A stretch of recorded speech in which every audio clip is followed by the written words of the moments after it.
আসসালামু আলাইকুম। তো আজকে সৌদি আরব গরুর খামারের কাজ, পাশাপাশি সৌদি আরবে যে কৃষিকাজ হয়, এই দুইটা ভিডিওর মাধ্যমে দেখানোর চেষ্টা করব এবং কিছু কথা বলার চেষ্টা করব।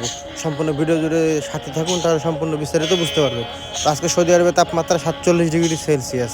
ভাবা যায় যে 47 ডিগ্রি তাপমাত্রা মানে কতখানি। আমরা বাংলাদেশে তো 40-42 ডিগ্রিতে হাঁপায় যাচ্ছি। তো আমার খামারের পাশেই কিন্তু মাজরা এলাকা, মানে যেখানে চাষাবাদ হয় আর কি, কৃষিকাজ। তো এই অঞ্চলগুলোকে মাজরা এলাকায় বলে এইখানে সৌদি আরবে। যারা সৌদি আরবে আছেন তারা হয়তো অবশ্যই বলতে পারবেন। তো এখানে দেখেন, ভিডিওটা বানানোর মূল উদ্দেশ্য হচ্ছে আমার আপনাদেরকে দেখানোর যে 47 ডিগ্রি তাপমাত্রায় এই রৌদ্রের মধ্যে কীভাবে এরা কত কষ্ট করে কাজ করতেছে। এই মাজরার কাজে কিন্তু সম্পূর্ণ কাজটা রৌদ্রের ভিতরে বেশি হয়ে থাকে। কিছু সংখ্যক আছে হয়তো বা হঠাৎ মঠাতে গিয়ে যে ছায়ার মধ্যে থাকে বা ছায়ার ভিতরে কাজ করে, তবে 90% লোকেরাই রৌদ্রের ভিতরে কাজ করে। আপনাদেরকে আরেকটা মাজরা দেখায়, ওইখানেও কিভাবে 47 ডিগ্রি তাপমাত্রায় ডাইরেক্ট সূর্যের নিচে কিভাবে কাজ করতেছে। এখানে যে শুধু মাজরার কাজগুলোই এরকম তাপমাত্রায় ডাইরেক্ট সূর্যের আলোর নিচে কাজ করতেছে তা কিন্তু না, আরও অনেক ধরনের কাজ আছে প্রবাসীর মাটিতে ভাই, যে কাজগুলো আমরা প্রবাসীরা সূর্যের আলোর নিচে 47-48 ডিগ্রি তাপমাত্রায় করে থাকি। আর এত কষ্ট করার পরেও অনেক পরিবার আছে যে এখানে প্রবাসীদের মূল্য দেয় না, প্রবাসীদেরকে বুঝতে চায় না। তো যা হোক, যত ইমোশনাল কথা বলবো তত বাড়বে। তো চলার আপনাদেরকে ডাইরেক্ট এখন আমার গরুর খামারের যে কাজ সেগুলো দেখায়, তাহলে বুঝতে পারবেন।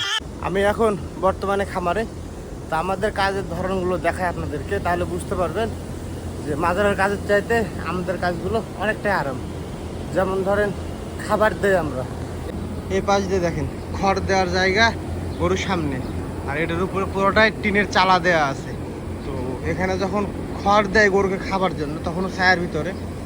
যখন ফিড দেয়, ফিড দেওয়ার যে দৃশ্যটা, সেটাও কিন্তু এই যে টিনের চালা ছায়ার ভিতরে। মানে এখানে ছায়ার ভিতরে আমাদের বেশি কাজ, বেশি বলতে আপনার 100%-এর ভিতরে 70%, মানে 70% কাজই হচ্ছে আমার এই ছায়ার ভিতরে। সোজ থাকে যেগুলো হয়তো বা রৌদ্রের ভিতরে, যেমন হয়তো বা দিনের বেলা যখন একটু গরু বের করতে যায়, তখন দুই শেডের মাঝখানে যে গ্যাপটা, ওইখানে টিন থাকে না, তখন হয়তো বা কিছু সময় রোদের মধ্যে থাকতে হয়। বা যখন গরুকে পানি মারতে হয়, তখন গিয়ে হয়তো বা কিছু সময় রোদের মধ্যে থাকতে হয়। কিন্তু তারপরেও আমরা আবার ছায়ার মধ্যে আসতে পারি। কিন্তু আপনারা তো মাজারার কাজগুলো দেখলেনি, ওদের ছায়ার ভিতরে আসার কোনো স্কোপ নাই। তো এর জন্য আমার কাছে মনে হয় যে খামারের কাজের চাইতে মাজরার কাজে কষ্ট অনেক বেশি। সেটা হচ্ছে আপনার আবহাওয়ার দিক দিয়ে, মানে রোদ্রের যে একটা তাপ, সেটার দিক দিয়ে। তাছাড়া দেখা যাচ্ছে মাজরার কাজে কিন্তু ডিউটি হয়তো বা সকাল 6টা থেকে সন্ধ্যা 6টা, এর মধ্যে খাওয়া দাওয়া, একটু রেস্ট, গোসল, নামাজ সব কিছু সময় পাই। আর আমাদের তো সকাল 6টা থেকে রাত্রি 10টা পর্যন্ত, তা আমাদেরও সেম খাওয়া দাওয়া, নামাজ, গোসল, এই সব কিছুর সময় পাই, রেস্টেরও সময় পাই। তো আপনারা হয়তো অবশ্যই বুঝতে পারবেন কম্পেয়ার করে যে আমাদের কাছে কষ্ট বেশি নাকি মাজারের কাছে কষ্ট বেশি। আজকের ভিডিওটা এ পর্যন্তই। সবাই ভালো থাকবেন, সুস্থ থাকবেন, আমার জন্য দোয়া করবেন, এবং যত প্রবাসী ভাইরা আছে সকল প্রবাসী ভাইদের জন্য দোয়া করবেন। আল্লাহ হাফেজ।